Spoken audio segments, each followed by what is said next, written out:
Hi everyone, thanks for joining the live session of Network Ninja. So, if you have any questions related to the networking, do raise your questions. So, we will have a in detail discussion. Uh, what we are going to do, is the networking is helpful for you guys, or like if any fresher engineers are there, or any experience, or if you have any doubts related to the technology, do let us know so that we will have a in detail discussion. So that we will have a in detail discussion. Guys, I'll be in mute for few seconds, few minutes. Okay. So once all the participants join, so once we have a good number of participants, then we'll start.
So we have total number of head count on the live. So just waiting for a few more guys to be joined. So once we have the good count, like around 20, we'll start. In between, if anyone have the doubts, or you want to clarify any networking technology or things like protocols, routing protocols, switching protocols, and the questions related to the interview, just do ping in the chat group so that we'll respond you.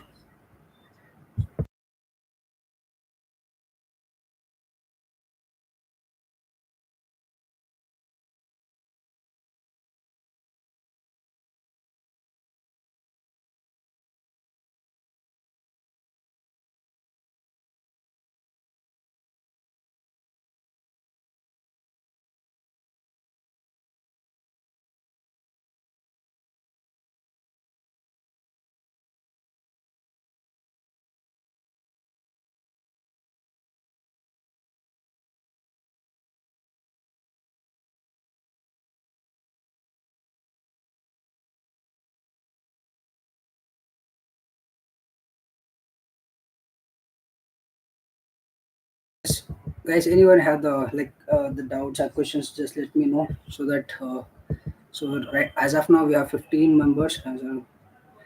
Okay, so still we'll wait for the five more guys to be joined.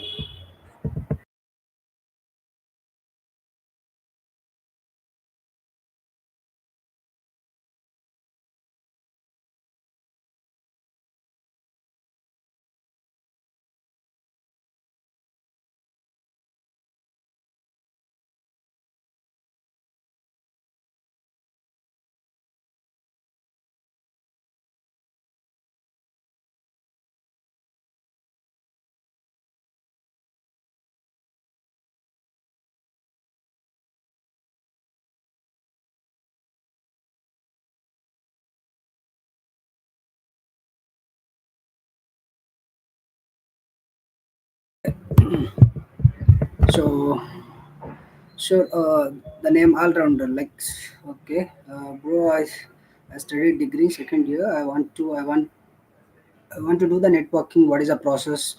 Tell me. Okay, so see, the all rounder. The process is simple. So once you have the any degree, degree from the computer background or the engineering degree, if you have the degree, you are eligible for the networking jobs. Okay, but you should have a basic understanding, like the basic knowledge of CCNA, Cisco Certified Network Associate.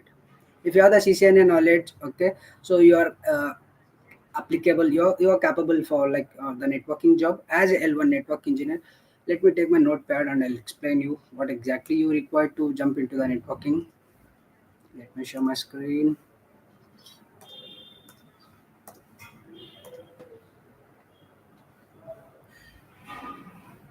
Okay, here we go.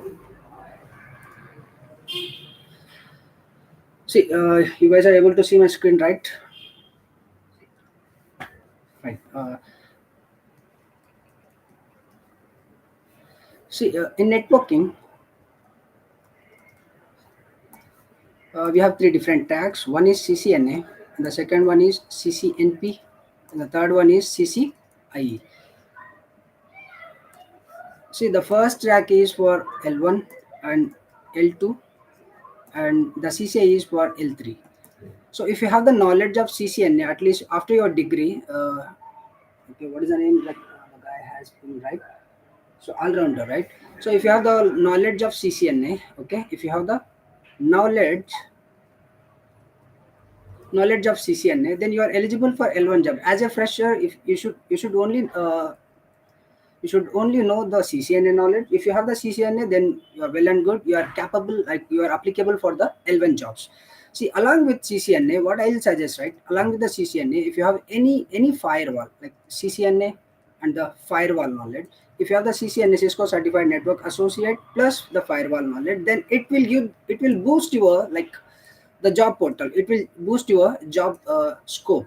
So the better is do the CCNA and the firewall. If you have the time, always you can consider this one also, plus AWS, any cloud technologies like AWS or GCP or Azure, anything you can involve here, so that you will have a good opportunity in the job platform. So for the networking jobs, okay, for the networking jobs, we don't require any special like the special degrees and all. So we just have a like decent degree. If you need to be passed your degree certification, then or else if you have a like the BTech, CSE, or the ECE, or even the mechanical. Like we have the few of the students, they come from the mechanical background. Even they also got the job, and they are working as a network engineer now. So the overview of your question is you should have a basic understanding of CCNA, then the firewall, then any cloud technology. Then you will get the good job in the market, and you will be placed as a good network engineer, as a L1 network engineer. Work for 1 or 2 years, okay, 1 year. Work as a network engineer, L1 network engineer 1 year. Then you will get the opportunity to work in the multi like MNC companies. Okay. Question interview asked for the network engineers. Okay, what is the difference between TCP and UDP? Okay, cool. So the difference between TCP and UDP, let me explain here.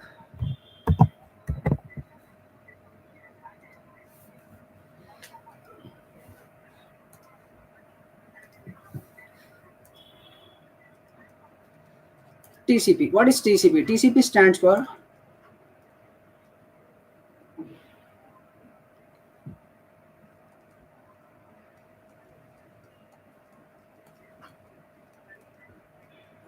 TCP stands for Transmission Control Protocol. Okay, so the TCP, it is a reliable communication. TCP will establish the reliable communication.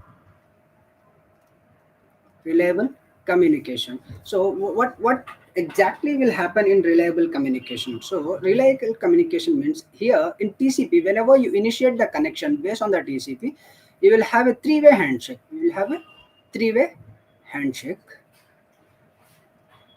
So in three-way handshake, mostly you will see like first SYN packet, then SYN plus acknowledgement packet, then acknowledgement packet, ACK packet, which means, so if you initiate any website, like you can see here over the internet, we have a multiple internet, like multiple websites, right?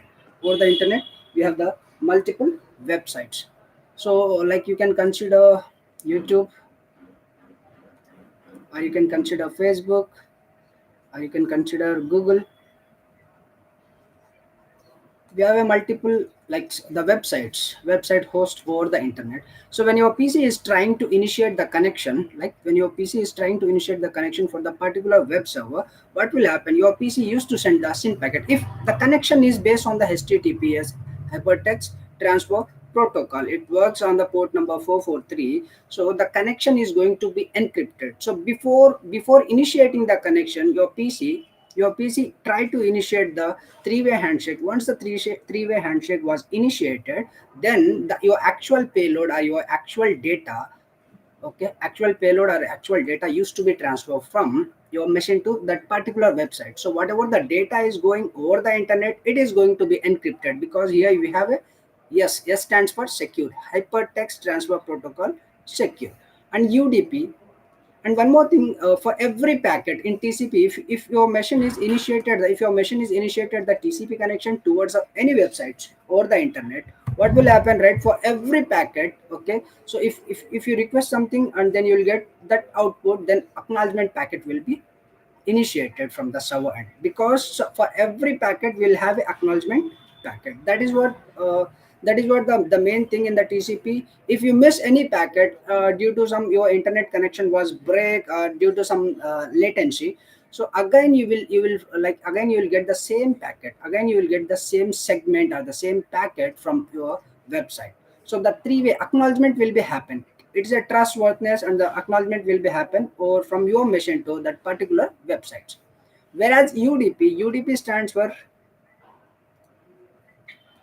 user datagram protocol, and it works on the port number 17. Okay, so the UDP is unreliable communication, and when compared to TCP and UDP, TCP is a bit slower communication, and UDP is the user datagram protocol. It is a fast, it will have a fast conversation between source to destination, but we don't have a much security on the UDP protocol. That's what the main difference between TCP and UDP.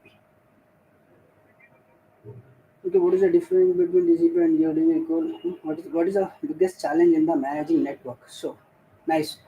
So the biggest challenges are to manage in the network. There is no challenges, guys. Actually, if you have a caliber, like if you have a good skill set in the networking, then there is a no challenge in the networking. So what I suggest, right? What everyone suggests in the production, like in the industry network. If you are working as an industrial network engineer, so the engineer should have a knowledge of like CCNA, Cisco Certified Network Associate, that to R&S routing and switching, then CCNP, R&S routing and switching. Along with this, if you have any firewall knowledge, see, we have multi-vendor firewall. Like we have a multi-vendor firewall. All the firewalls are going to work with the same pattern. Okay, there is no much difference in the like the configuration wise. Only you will see the GUI tabs, the GUI graphical user interface. The tabs are like bit different compared to other OEMs. If you consider, we have a Palo Alto firewall, right? We have a Firepower, and we have a FortiGate firewall. Those are the next generation firewalls. Even we have like even we have the ASA, adaptive security appliance. See, guys, to become a good network engineer, you should have at least CCNA and CCNP plus firewall knowledge. Then you are able to capable to handle the L1 and L2 tickets. L1 and L2 tickets. So you just have a CCNA knowledge, that to a routing switching. Then if you get the like advanced level of ticket, then you are not able to resolve that ticket. So the better is if you have the CCNA and CCNP knowledge along with the firewall. Even it is better to get the wireless knowledge as well. See, we have a wireless also. In like nowadays, everyone is going through the cloud one, right? So everyone is going through the cloud one. In the wireless, what we have, right? Earlier we have a WLC, wireless LAN control. So all the access points used to integrate with the WLC. Now what we have, right, the same kind of WLC. This one is changed. The WLC, we don't have an on-prem WLC nowadays. All the like the centralized location. You can go with the Cisco Cloud, Cisco Meraki.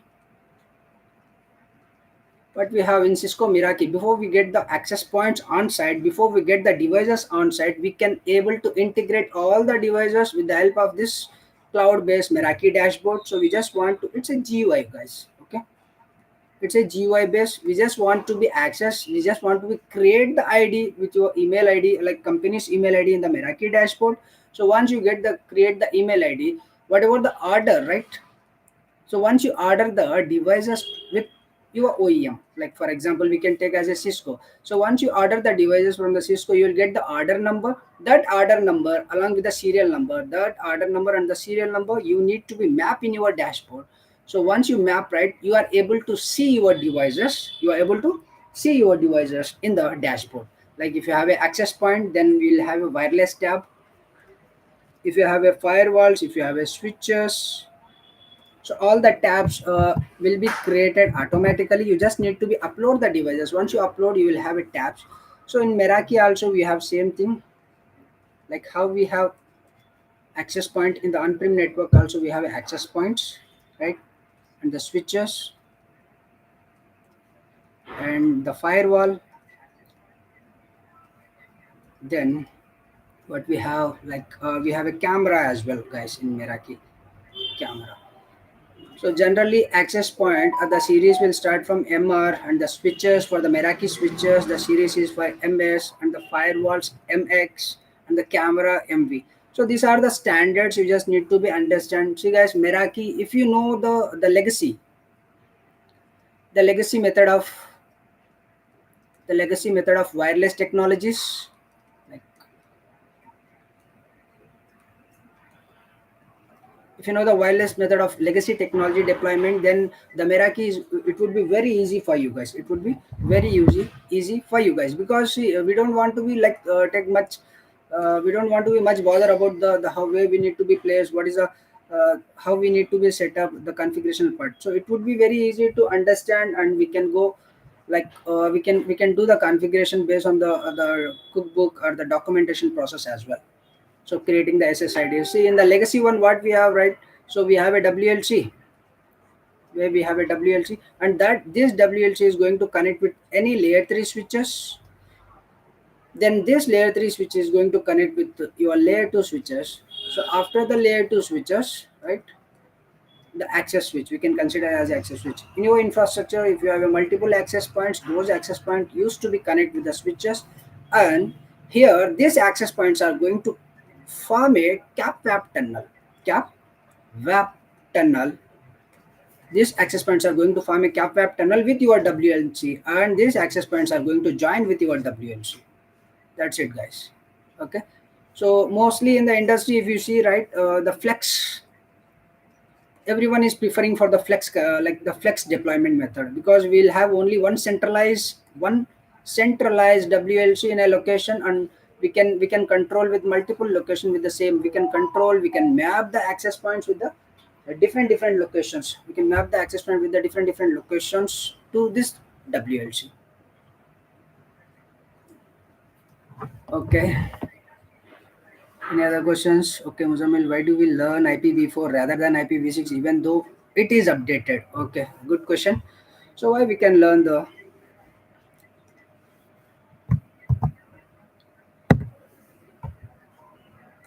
guys, before learning, let me take this down. Okay, before we go to that question, like why we learn the IPv4 rather than IPv4 rather than IPv6. IPv6. First, we will understand what is IP address. So we know that what is IP address. Every network engineer know that IP stands for Internet Protocol Address. Okay, so in IP addresses we have a two versions. We have how many versions? Two versions. One is IPv4, and the second one is IPv6. Clear, guys? So in IPv4 we have IPv4 version and IPv6 version. Again in IPv4 we have different classes, guys. This IPv4 is going to be divided into different classes. So the classes are like class A, class B, class C, class D, and class E. Clear? So class A, class B, class C, class D. These three classes, like class A to class B, class C, are going to use in a LAN and WAN purpose. So this is how you can answer even in interview also. And class D is reserved for multicasting, and class E is reserved for R&D, research and development. Research and development.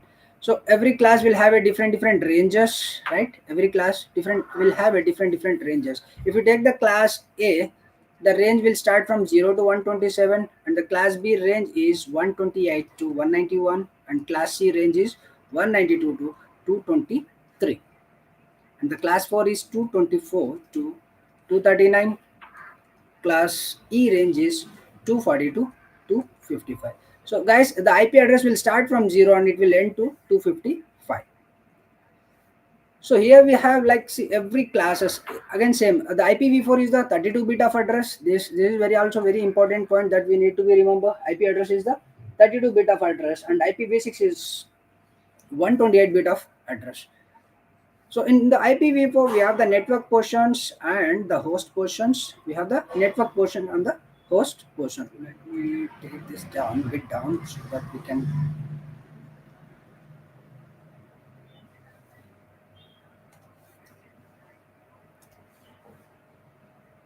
network portion and the host portion. See, the default, like the default is for class A, we have one network and three hosts. Class B, we have two networks and two hosts. For class C, we have three networks and one host. N stands for network and H stands for host. So in the large organization, enterprise organization, we used to have a class A network, and the medium scale of organization, we used to have a class B network, and the smaller scale organization, we used to have a class C network. So this is what the brief about the IP addressing. So we have IPv4 and IPv6. IPv4 in interview also you can like explain in a manner like IP stands for Internet Protocol. IP stands for Internet Protocol. In IP addresses we have two versions: IPv4 and IPv6. IPv4 and IPv6. In IPv4 is a 32 bit of address, and IPv6 has a 128 bit of address. Again, in IPv4, like the 32 bit of address, IPv4 is divided into five classes: Class A, Class B, Class C, Class D, Class E, and Class A, B, C for use for LAN and WAN purpose, Class D reserved for multicasting, Class E reserved for research and development. And the default subnet mask is Class A, one network, three hosts. It is the octet format, actually, octet format, and the default subnet mask is 255 dot for Class A 0.0.0, and for Class B the default subnet mask is 255 dot. Let me take other pen, guys. For Class B, we have a 255 dot 255 dot 0.0, and Class C we have 255 dot 255 dot 255 dot 0. This is the default subnet mask of classes. Yes. So again, why we are not using IPv6, Muzamil? The next question. So we can use the IPv6 also if you want to check what is your IP address. Okay, whether your device is getting the IPv4 address or IPv6 address, you can check what is my IP address. There you will get what IP address you are getting. See, IPv6 also important, IPv4 also important. But nowadays, if you can see in every organization for the LAN purpose, we have the IPv4.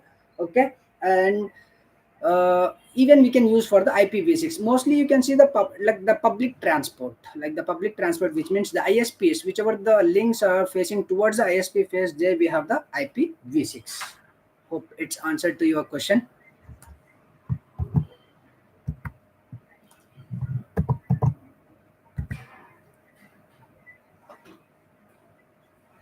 Any other questions, guys? Okay. Uh, does AI will replace the network engineer job? Irfan. Okay. Nice. AI will. Good question. AI will replace network engineer job. Good question, Irfan.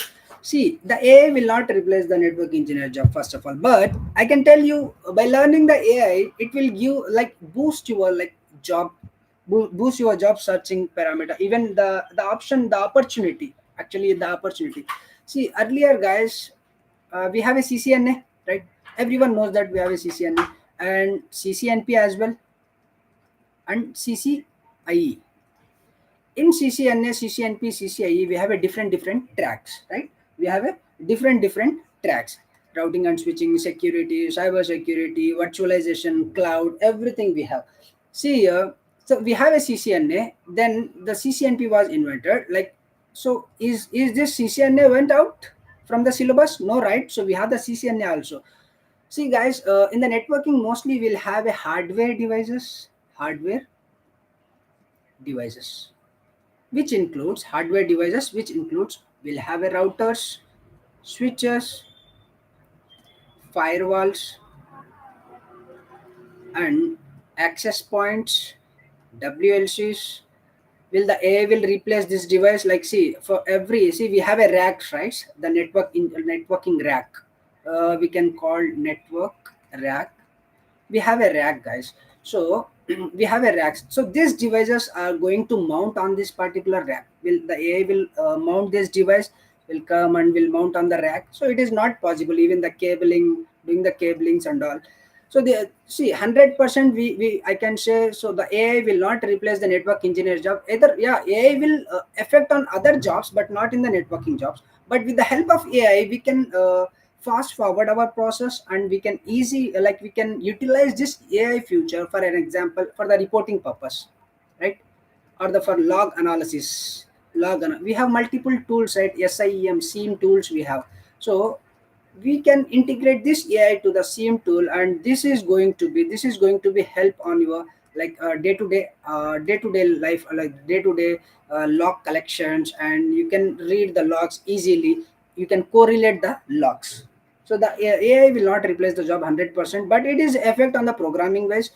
And one more thing, guys, even Python, see, if you learn the programming language, it will be very helpful in the networking, because with the help of like different automation tool, we can do the automation process. See, we have the CCNA, CCNP, CCIE. Now you guys are able to heard that technology SD-WAN, right? SD-WAN. What is SD-WAN exactly? That is also a hardware device, and even we have the software devices also. So whatever the 1K series router we have in the Cisco, for an example, I'll take the Cisco.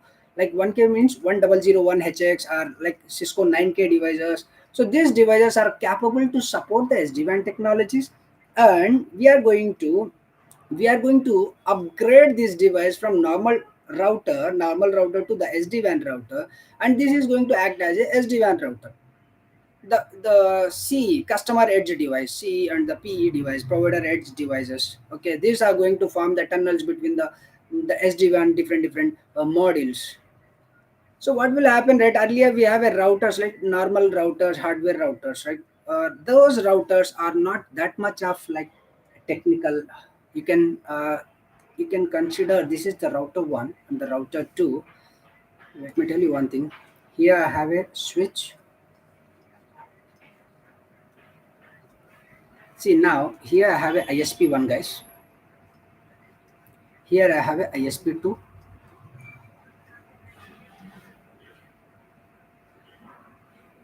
Consider here we have a switch. So the end machine. So we used to configure here like the HSRP, right? Earlier we used to have a, this router is going to act as an active, and this router is going to act as a passive or the standby. So we used to have a virtual IP address, like virtual IP address here. I can consider here 1.1 and 1.2. The 1.3 is my virtual IP address, which is nothing but my virtual gateway. See, if this device is active, serving the active ISP, so all my traffic will go like this. Clear? And if this device goes down, my LAN traffic used to go from the ISP 2. So what will happen here? See, we have the router 1. For an example, this connectivity is fine, but we have the connectivity issue from our router to the provider point of view. If you have the issue here, like you can see here the delay, we have a delay or a reliability issue. So if you have the reliability issue or the delayness, or you are facing some slowness towards the primary ISP, so this router is not going to change his state from active to passive, and it is not going to shift the traffic to the secondary route. But so this is what the problem in the legacy one. So that's why we have the SD-WAN right here. SD-WAN. In the SD-WAN, whenever the SD-WAN router sync that towards my primary ISP, there is some delay. then all of sudden without intimation it is going to change from the other SD-WAN device, and the traffic used to take from that path, so user will not face any delayness. So see guys, technology will be improve, and the things, whenever the technology improve, it's not mean that the legacy one, the old one, will be removed from our network. See, you can consider even we have a ASA firewall, right? Adaptive security appliance. So Cisco come up with the first firewall PIX, then they come up with ASA, adaptive security appliance, then they come up with the next generation firewall, which is nothing but firepower. So we have like market is completely occupied with the firepower, next generation firewall, but still guys, we have a ASA in the most of the organizations. Why can't we remove the ASA? We can shift it to like the firepower. See, technology will come like the whenever the technology was improved, right? So it is going to help you on your day to day activity. It is not completely going to be effect on any kind of like other jobs. Hope it's answer to your question, guys. And what is the difference between router and the switch? Okay, so what is the difference between router and switch?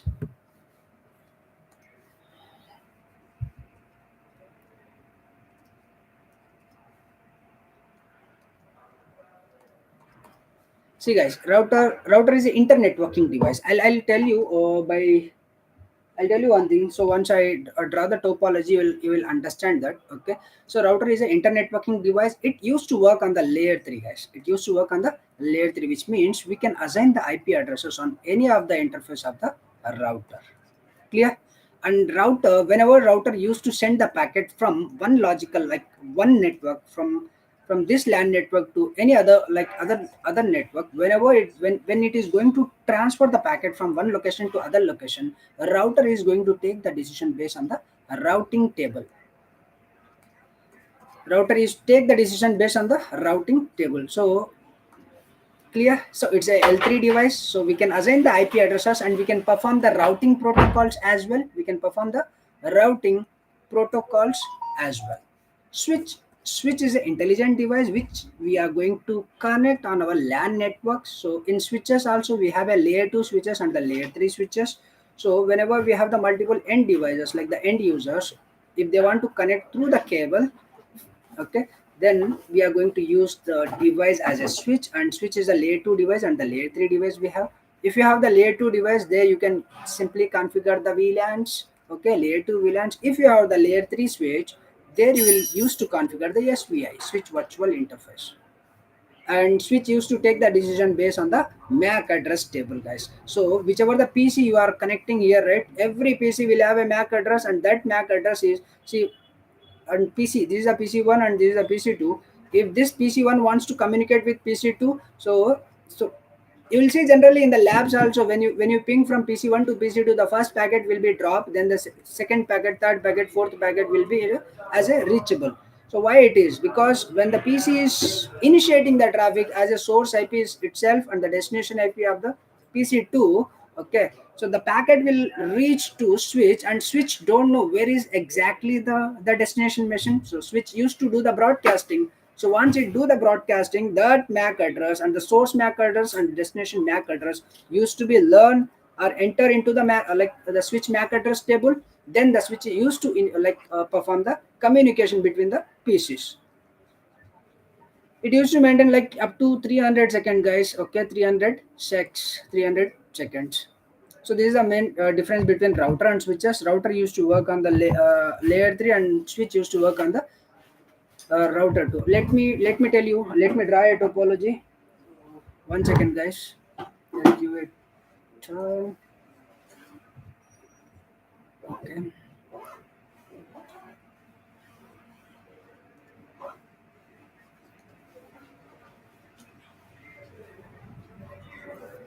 Okay. Let me consider here. Here I have a router one. Okay. So here we have a switch. Switch one and some user pieces, guys. Here we have a router 2.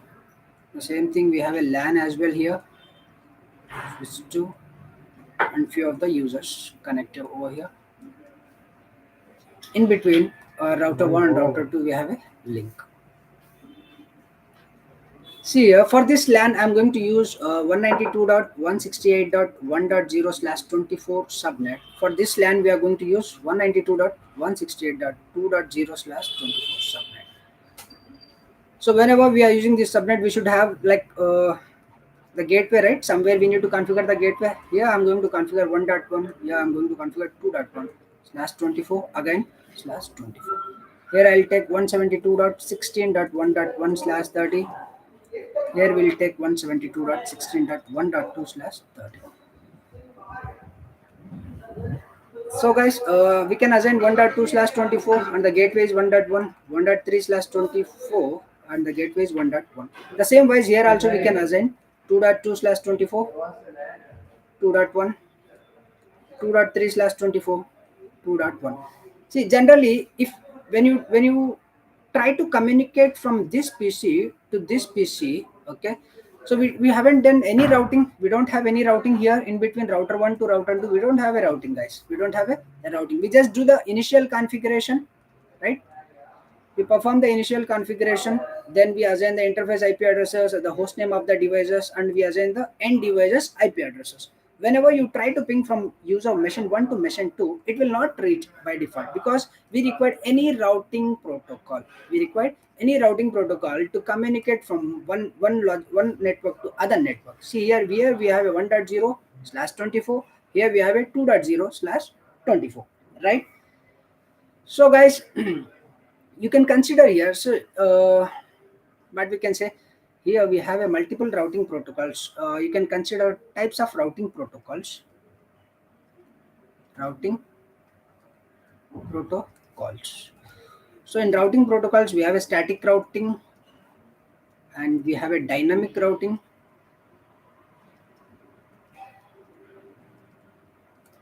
and we have a default routing, right?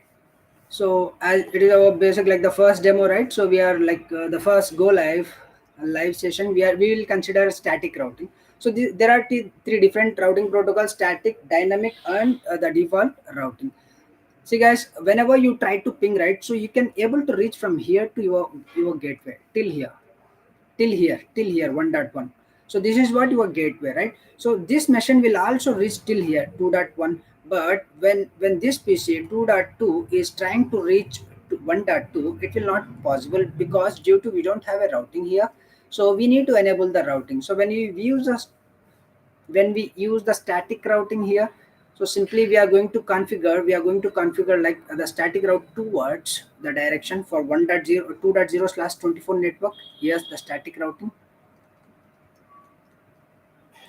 The same thing from router 2 to router 1 for this LAN network to 1.0/network. We need to configure the return route as well. Return route as well. Now, if you have a routes, right, you can confirm here show IP route static. You will see the route with the like S in the routing table. So you'll see the route from to reach 2.0 network. So you will have a route here because we configured the routes. And even if you check from here, like to reach 1.0/24 network, you have a route. So that's how the routing used to be work. Routing is enable the process, okay, in router to move the packet. Router is a logical device, like it's an internetworking device which we use to communicate from one logical network to another network with the help of routing protocol. So we need to perform any of the routing protocol to reach from 1.0 to 2.0. Hope it is answered your question, Muzammil. Okay, what will happen if you configure multiple routing protocols on a router? Good question.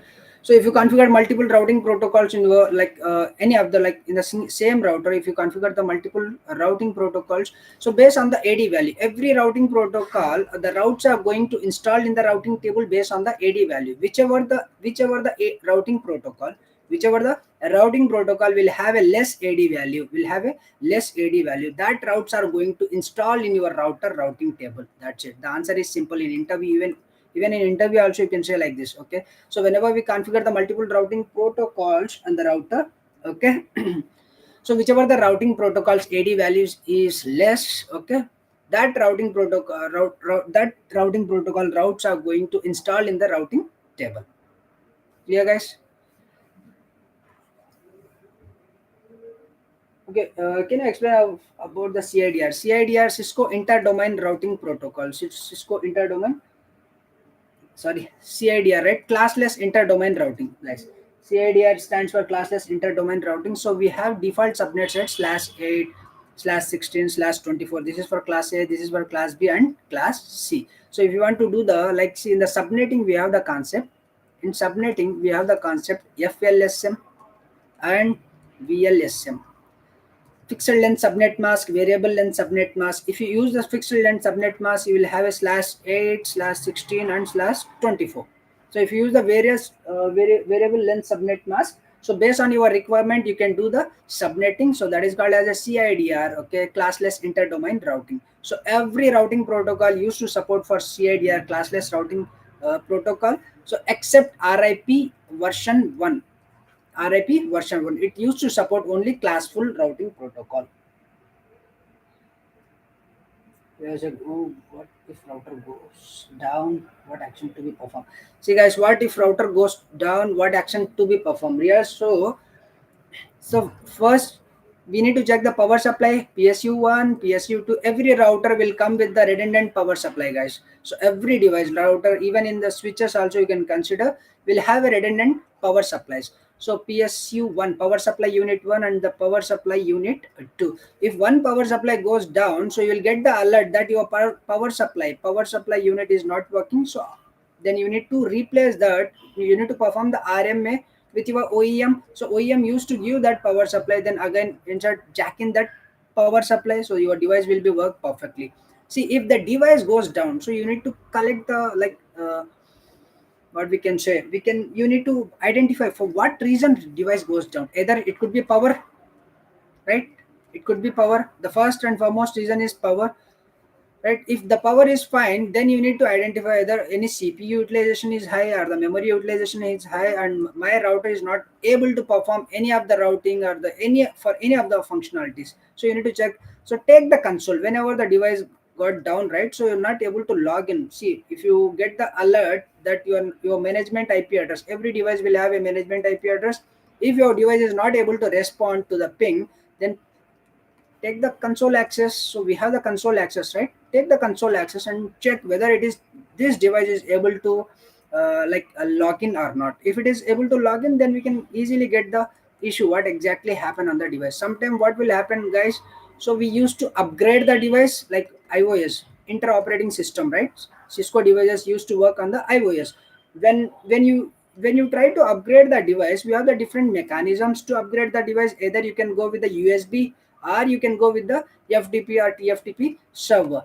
So based on these two mechanism, you can upgrade your device. The first thing is, first you need to download what is your targeted iOS version. So once you download your targeted iOS version, so if you use the USB, so that iOS version need to be copied on the USB. Then USB used to be connect with your router.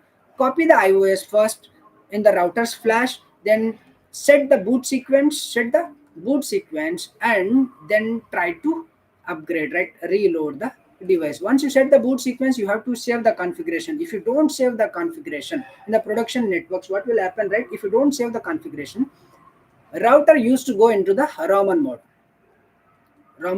mode. So once if the router goes into the Raman mode, then again the only option you have, you need to take the console with the help of console cable, then try to take back that router from Raman mode to the normal mode. This is what the procedure. Okay, what will happen if the switch receive the same MAC address from the different ports? Okay, so what will happen if the switch receive the same MAC address? See, first we need to understand where we'll have a MAC address, right? Let me take the pen. Yeah. See, I have one port here, one port here. So every PC will have a NIC card. NIC stands for Network Interface Card. Every interface card will have a MAC address, like 48-bit of MAC address. Consider this is my A is the MAC address, and for this PC's MAC address is BBB. Clear? So switch used to maintain the MAC address table. So this MAC address, whatever the VLAN, see, if you allow here the VLAN 10, here VLAN 20, just for an example for better understanding. So you will see this MAC address under the VLAN 20's MAC address table, this MAC address under the VLAN 20's MAC address table. See, generally the PC will not, the switch will not learn the same MAC address from the different machines, the same MAC address. If it is learned right, it is the concept is like DHCP snooping. When sometime what we can tell, what we can say for that, right? There is a concept BPDU guard, right? BPDU guard. We used to configure the end devices ports as a BPDU guard, and that ports are whenever the multiple like the MAC spoofing is happening, then that port is going to be in a error disable mode by configuring the BPDU guard and the port fast this by like the DHCP snooping, this multiple IP snooping, this kind of like layer 2 security, right? Layer 2 security technology, with the help of layer 2 security protocols, okay, we are going to achieve that. So whichever the PC is acting as a like the multiple MAC address trying to spoof the MAC address, so that is going to be an error disable mode. Okay. And difference between distance vector and the link state routing protocol, Sai Kumar. Let me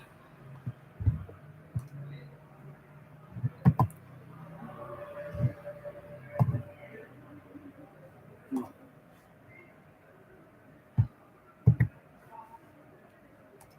let me wipe this so that we can.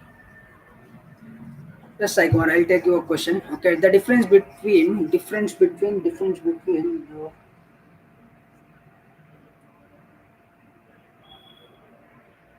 distance vector protocol and the link state routing protocol. Okay, let me wipe this. Else. Sorry. See, to understand before what is the distance vector routing protocol and the link state routing protocol. See, we discussed, right?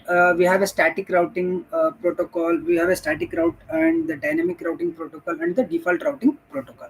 In dynamic routing protocol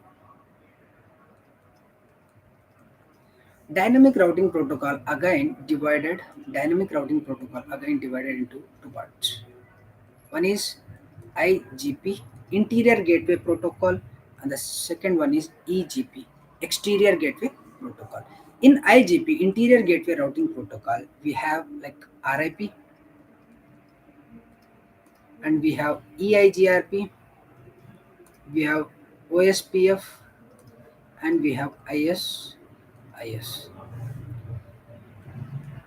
Clear, guys? In EGP, exterior gateway routing protocol, we have only one protocol, that is BGP. RIP, it works on the distance vector routing protocol.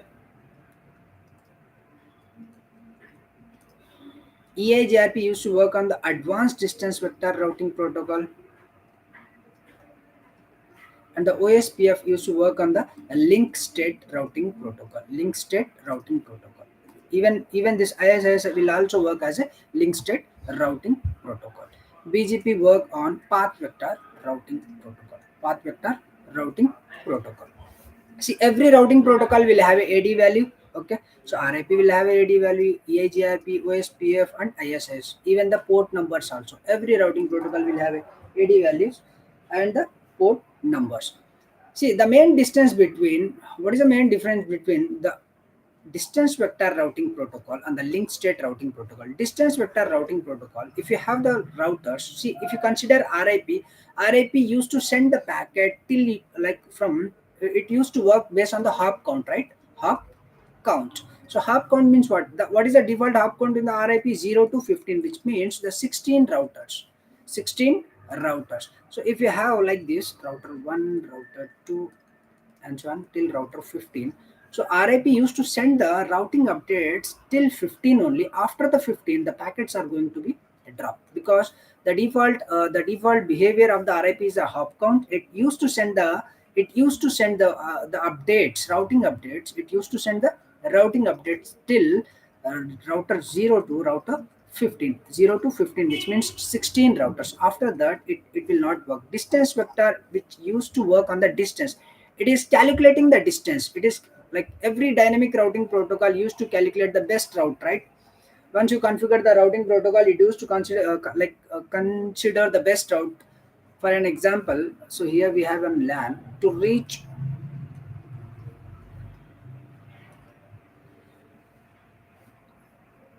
from this LAN to this LAN. We have two ways. Either we can go like this,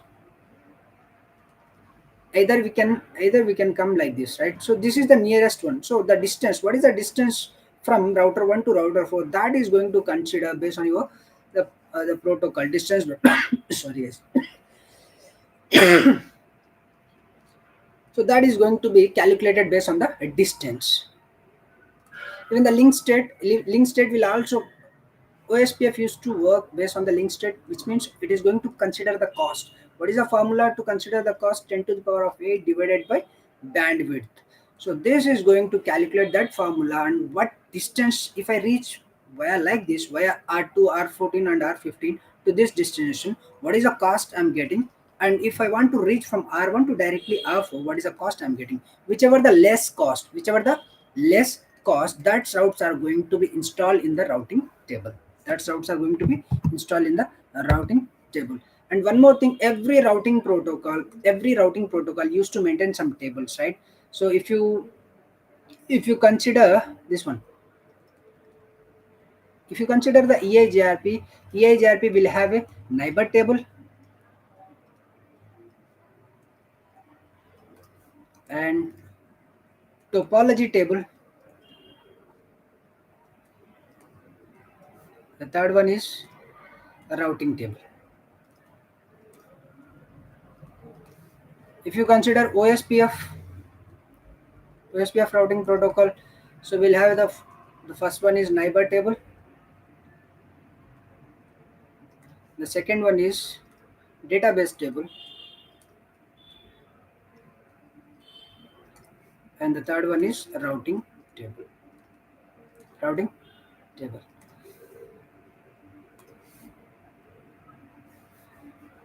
So in the neighbor table, what is the meaning of neighbor table? Neighbor table will contain the directly connected neighbor information. If your router is connecting to the multiple routers which is directly connected, so the for router 1 will become the neighbor of, so router 2 is the neighbor of router 1, and router 3 will also, router 4 will also. So this router 1 is having the neighborship with this particular router. So the directly connected neighbor information will present in the neighbor table.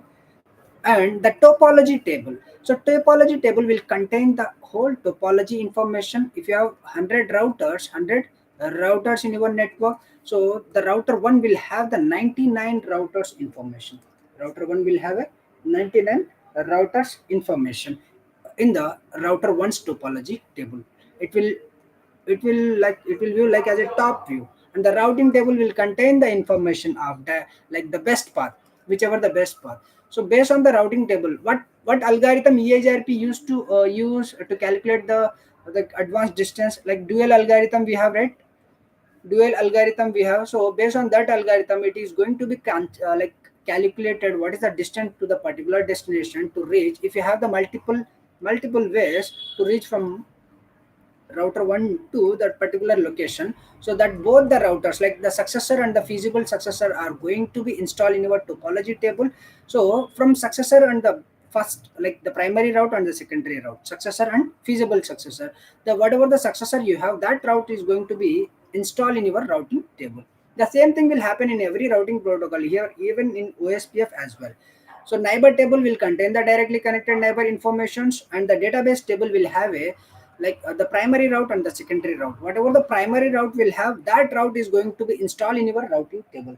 So that's what I discussed when the router is an internet networking device, and it used to take the decision based on the routing table to forward the packet from one location to other locations. Hi Aman.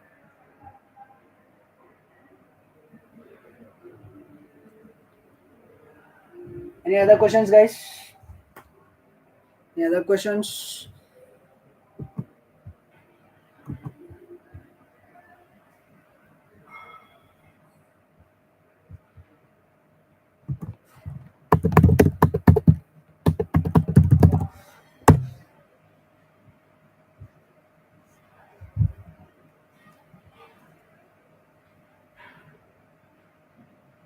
Yes, guys. Any other questions?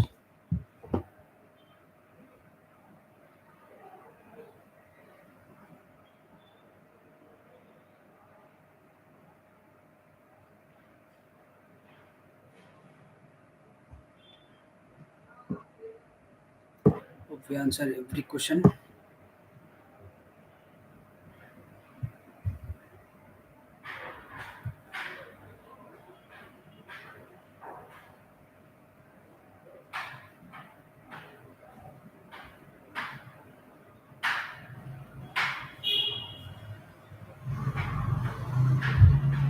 Yes, guys. Let me check what was the comment. Should I miss anyone? Let me check. I don't think so. Should I miss anyone? Okay. So, okay. Anyone's question? CIDR we already answered. And okay, protocols. Clear.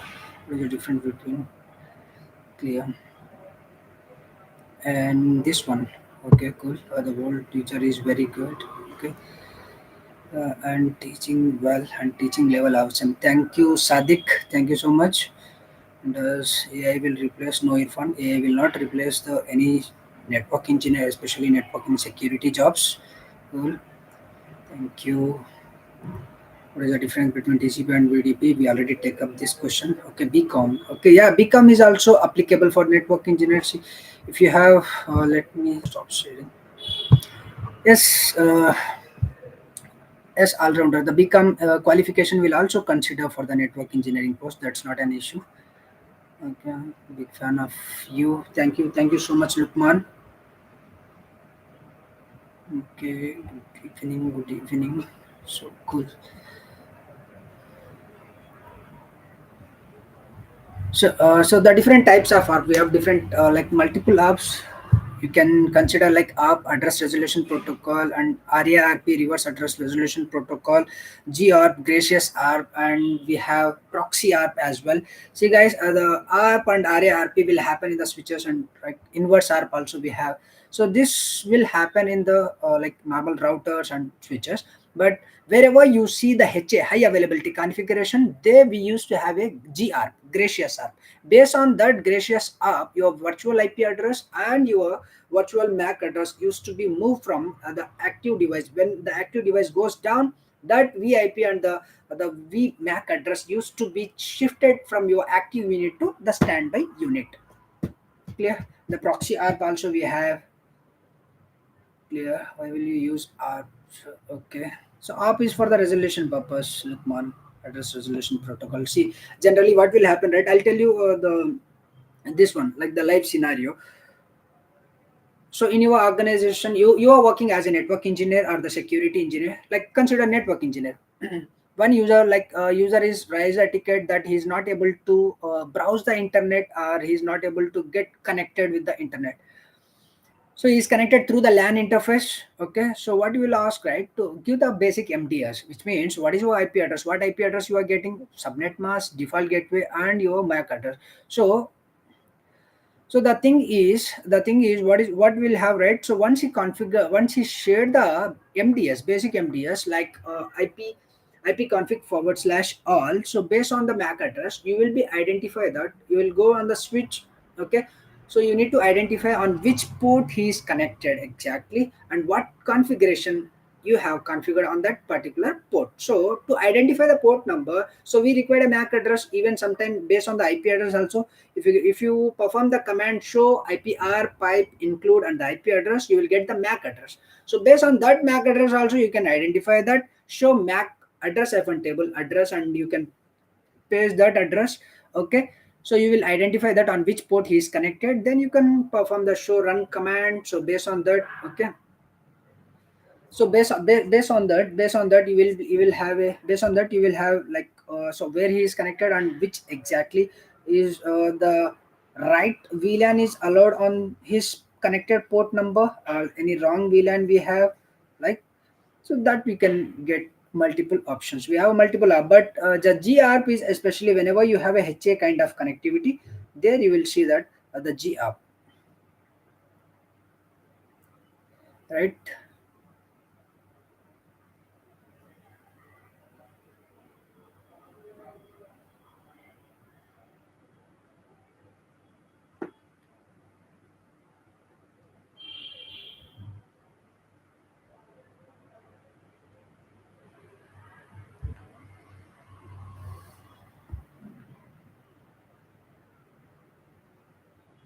Any other questions, guys?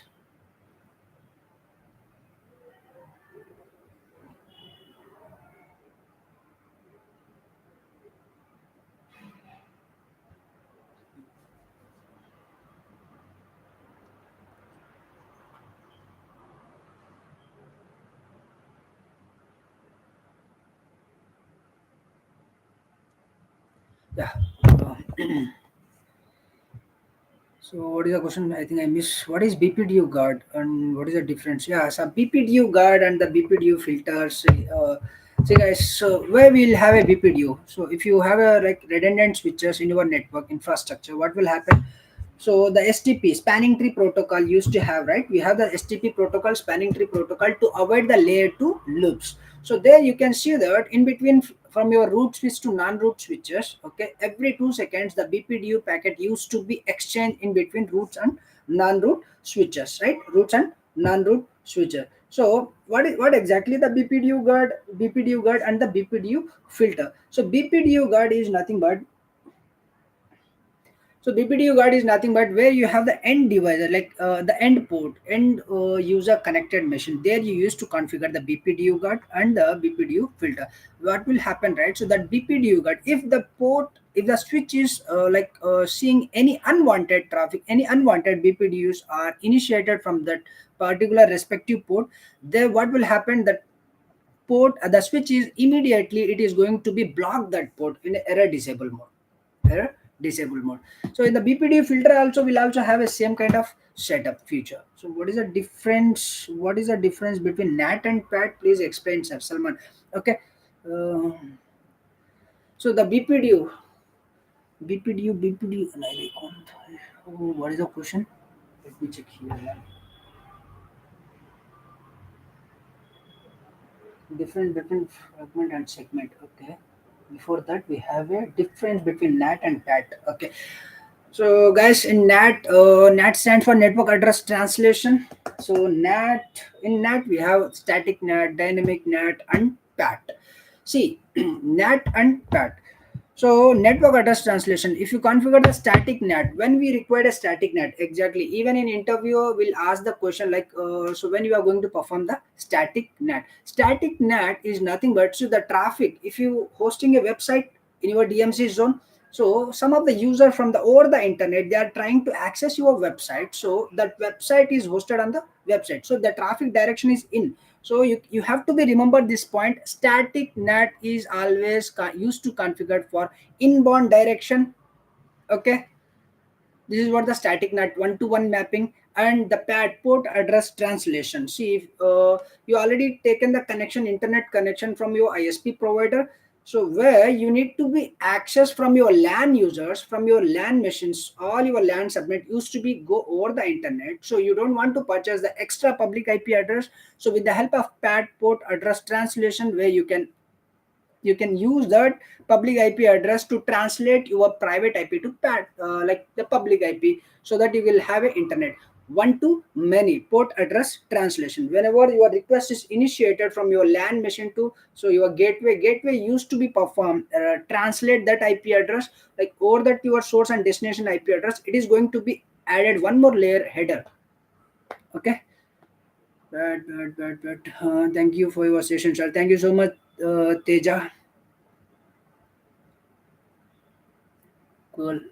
Guys, is my video is bit lag or slowness? I'm seeing here in my demo PCs, I'm getting slow. What was, guys? Please, someone can let me know. I'm getting some lag here. So I have another PC here. Like when I'm seeing here the same. Why?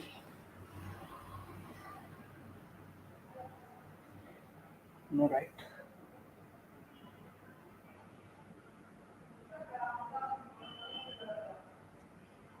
Something.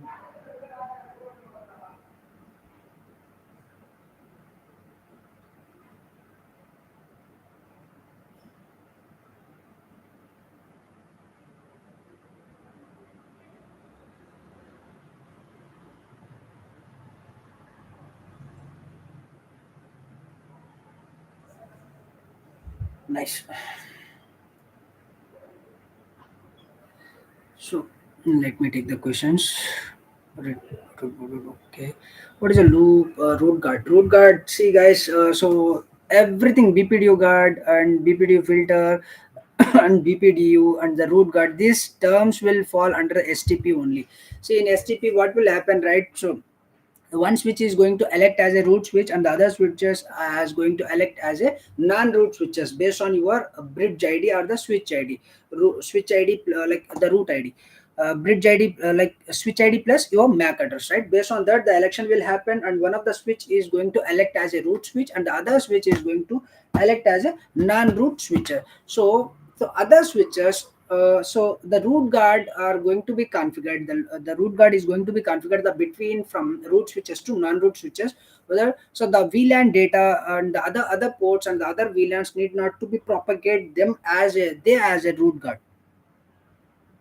Okay, stuck. What is stuck in active in EIGRP? What is stuck in active in EIGRP? See, the stuck in active in EIGRP is nothing but if you have a router one, router two, router three is connected with like point to point way. So if the router 2 link towards your router 3 or other router, if the router is not able to reach from, if the router is don't have the success like the feasible successor to reach that particular destination or the destination network, at that time router 2 used to be initiate the query message. So the other routers, if you don't receive the reply message for that query, so router 2 used to be stuck in active, so it is not going to perform any packets. That's what the difference between router stuck in active. This feature was there earlier, so the router used to stuck in 3 minutes before 17.12 version. After that 17.12 version, if the router is don't have the routes, so it will query the query message. Okay, then if you don't receive the any reply from that, so that route is going to be removed from router's routing table. Thanks Samir, thanks for your confirmation. So thanks guys, hopefully you enjoy the session and we too. So oh, Sai Kumar, thanks Sai Kumar. Okay, so do let me know on the comment section on which topic you need a like the live session, one-to-one session. So we'll have a in detail. So we'll prepare a PPT as well, so that it's my first live session. We just like for the demo purpose we just landed here. So do let me know if you guys are looking for any other topic, specific topic. Just let me know on the comments section, so that we will initiate on the next demo based on the your comment section. Thank you so much for joining Network Ninja demo session. Yes, guys. If you have any other doubts, like the next topic, whatever you want to learn, just let us know. We will come up with that topic. Thanks, Samir Sheikh, Sai Kumar, Samir, Shahir. Thanks, everyone.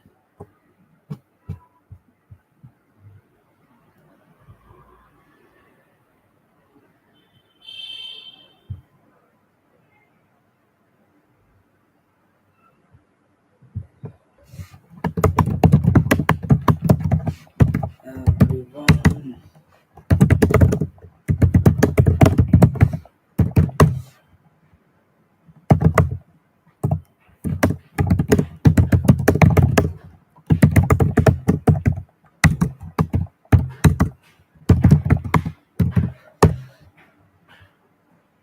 Yes, guys. Thanks for joining, everyone. Do subscribe our channel and hit bell icon and comment, so that it will give the good impression or good motivation for us also to have a good sessions. Thank you so much for joining. And